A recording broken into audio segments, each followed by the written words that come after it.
Last week, when I learned about the death of my friend Grant Thompson, I was shocked, as I'm sure many of you were. But there's something surreal about this, and I still have trouble believing it. You see, I've suffered my own share of loss over the years. I lost my wife of 30 years to cancer, and then 6 months later, my oldest son to a drug overdose. But there's something about this loss that's different, as I guess they all are.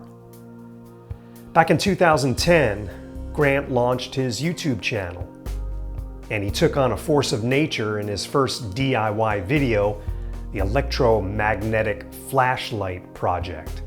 And he would continue this quest of learning, discovering how the world works, and building his channel into an awesome place of amazing DIY and scientific projects. I first communicated with Grant in 2013 via Messenger, and we shared our strategies of how to deal with this elusive algorithm of YouTube. And unlike a lot of creators who wanted to share their success with no one and keep it to themselves, Grant and I felt like we were on the same team, even though we produced similar content. We texted and spoke on the phone over the years, mostly about YouTube, but we also talked about our own lives.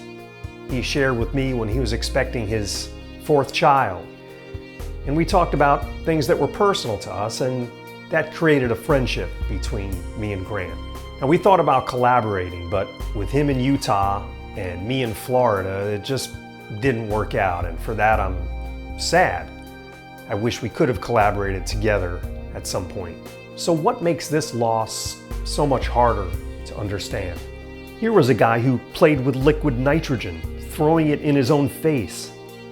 Fire and explosions were commonplace. He made electricity fun as he dabbled with microwave ovens and gravity. He made videos of amazing challenges to that particular force of nature as he floated paper clips, made a gravity puzzle, built cool rockets, and shared videos of him doing acrobatic flying in his plane as well as paragliding. After all, Grant was an airline pilot, but at a young age also did rock climbing, cliff jumping, and skydiving, all the while testing the limits of gravity. Last year in mid-October, Grant texted me and said he was going to be coming to Florida and wanted to know if we could get together. He was going to be trained in paramotoring or power paragliding, something I didn't really know much about. I told him it sounded like he was going to have a lot of fun doing that. So we planned to get together when he was here. After he arrived in Florida, and on November 12th, Grant posted this photo on Instagram with a comment that brought tears to my eyes when I went back to look at it. A week later, on November 19th, Grant sent me these 2 pictures, and we planned to meet for lunch later that day. I was excited to finally meet the king of random, and around noon that day, we met at a barbecue restaurant and had lunch together and shared all kinds of stories. He was just the kind of guy I expected him to be. Honest, funny, and cared for his family so much that a year prior he decided to step down from hosting his videos so he could spend more time with his family. When he told me all about paramotoring, not once did it cross my mind that this new adventure would be his final test of the law of gravity.